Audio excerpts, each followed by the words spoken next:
What's that atmosphere like down here in North DeSoto? It's something different. Snaps, fakes it, looks to his left, throws it.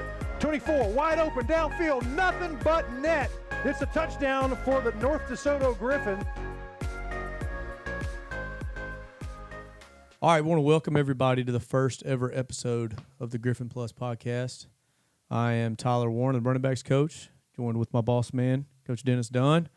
We're excited that we hope that this kind of lets you have a look behind closed doors of what goes on every day and coach's thoughts throughout the week. And we'll recap previous games and maybe highlight some plays and some players and, just see where it goes. First thing, Coach, let's just get your overall thoughts on last week's big win at West Monroe. Well, I've told people, through the weekend that I really believe that the West Monroe win was a culture win. It was a win that certainly was a marquee win. It was one that was certainly one of the top wins probably in North DeSoto history. But, the message to our players is West Monroe was not the goal. Right. And, ultimately, we will look back and it will be a pivotal program win. But to me, it was a culture win. It was one that because of what these kids do for 365 days a year, they saw the benefit of their work ethic. So certainly a fun night, certainly a fun win. But again, a lot of football left to be played. And the message is don't eat the rat poison like Coach Saban says, and don't allow this to in any way disrupt the focus and be a distraction. We enjoy it for 24 hours, but moving forward, we understand it's Northwood week, and this is a big, big game as well. It's the next step in the mission. Again, Northwood isn't the goal either. So our guys understand our mission focus. They understand the internal and the external goals and what that all means. But, yeah, certainly Friday night was a program-defining win and one that, I think Stonewall will remember for a long, long time. Absolutely. I don't think I've given as many post-game hugs or handshakes or anything like that than after that game. What do you feel like the team executed very well, maybe offensively or defensively? Well, I thought offensively up front we played extremely well. The challenge was match their physicality in the box.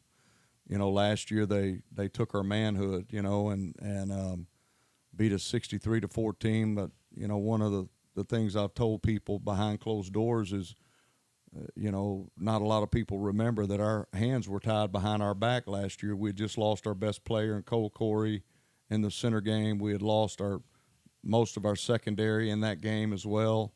Ethan Ivey, concussion, the Davis kid with a lacerated kidney, and had lost Radon Smith the day before the game, season-ending situation. So our top offensive and top defensive player going into West Monroe last year were out. So mentally we struggled going into that game, and then they just they manhandled us up front. But we went into this game with guns loaded. All of our guys were prepared and ready, and the challenge was meet them head on in the box and match their physicality in the box. And I thought we did that extremely well, especially up front in the offensive and defensive line. You can go down the list of those linemen. You got 4 returning starters, 1 senior that's new, but experienced offensive line, blocked their butts off all night, and then I think we've got the 2 best backs in Louisiana, in Kenny Thomas and Braylon Lattin. And man, they had, Kenny's been, he's had 2 games where for Kenny they haven't been Kenny-like games. They were great games for most running backs, but Kenny was frustrated kind of week 1 and week 2, and we kept saying, Kenny, you're about to have a breakout game. You were telling him that, and what a game to have a breakout game in 197 yards, 3 touchdowns against West Monroe. So those 2 backs played extremely well.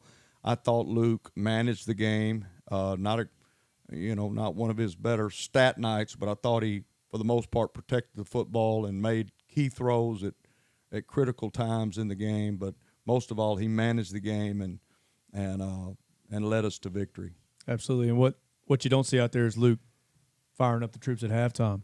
100%. I mean, he was, he and Porter Doyle on defense were, our leaders. And, if you want to talk about defense, we can do that too, man. What a game. What a game those guys had.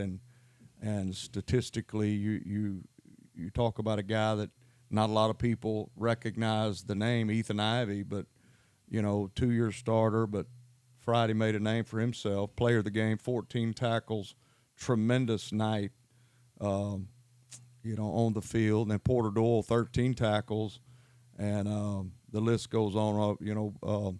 Hayden Bell, who's just been lights out all year, had another fantastic game. And Logan Addison obviously intercepted the pass. Bryce Evans intercepting the pass to seal the game at the end. So many guys. Our defensive front, man, we talk about freshmen, Daryl Thomas and Landon Berry, who is a 2-year starter, played a lot as a sophomore, just a stinking warrior. And, man, we could sit here and talk all night about those kids up front and how well they played on both sides of the ball. I was going to ask, you think Bryce Evans, obviously his interception at the end was like the game-sealing win, but other than that, it was a game of runs. We jumped out 17-0, and it was 28-17. The final score 39-28. Were there any, defining moments that you can think of, all right, this is the momentum shift, that's what we needed? Well, here's what I felt like, and I think you can attest to this. Halftime was it was a season-defining half. It was the first time in this young season that we had faced adversity. As you jump out 17-0. We hadn't really been challenged in the first 2 games after we had gotten ahead. West Monroe answers with 4 straight scores, 28-17 at half, and our guys had to make a decision. Are we going to fight or are we going to quit? And I'm really proud of the way our offensive leader and Luke Delafield and our defensive leader and Porter Doyle stepped up and said, okay, we're going to do this. We're going to respond with ability. And that's what guys understand about this culture and this program. You may hit us in the mouth, and you may hit us in the mouth multiple times, but we will not quit. And I think that's the mark of a Stonewall football player. I mean, it's going to be a 4-quarter slugfest. If you want to slug it out, we'll get in it and slug it with you. And just so proud of how our guys responded to the adversity at halftime. And then, come back, and get a big stop there in the third quarter. And then we take the ball the length of the field, score, and then our guys knew they were back in it, get the the huge 2-point play there on a great play call by Matt Parker to get the 2-point play. And, we're right back in it. So get another big stop, and I think at that point the guys started feeling it. The momentum had swung back our way, and we just kept it the entire second half. Yeah, I think either you or Coach James talked about it Sunday at our meeting, was that Porter on the stat sheet may not have been like the dude, but he was eating up blocks from their best linemen. Yes. And, and then still was – you kind of challenged him to be the emotional leader, and I thought he did that.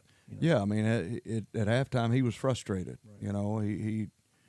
He had seen us, take, the 4 straight touchdowns, and I think he came in emotionally frustrated. And, Porter's got a tendency to be a little hot-headed at times, and I challenged him. I said, look, I said, Porter, this team looks to you. This defense looks to you. They're going to follow you.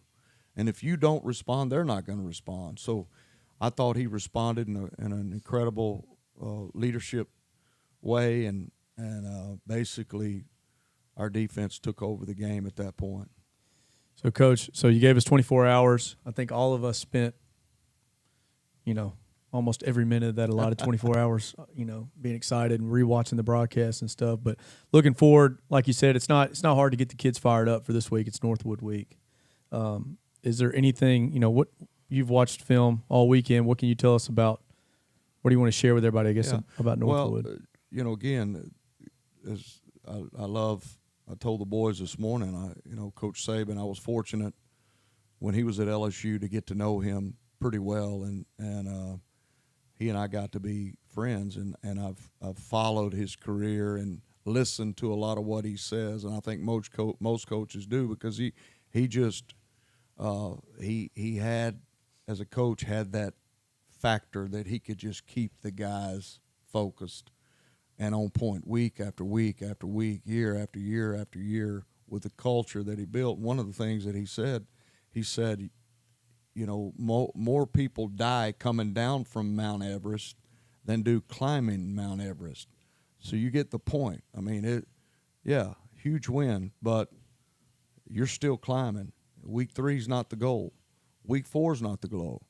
But we understand that this is a big game in terms of district, in terms of PowerPoints. This is a very season making kind of game where it's very important in many ways.